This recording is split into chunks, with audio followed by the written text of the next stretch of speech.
If you have a patient lift up their elbow and put their hand on their head, you'll find the lower border of the scapula, and that's a good indication of approximately where the border is between the upper lobe of the right lung and the lower lobe of the right lung.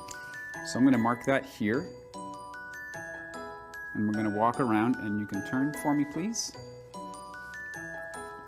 And that line essentially goes all the way down to the 6th intercostal space.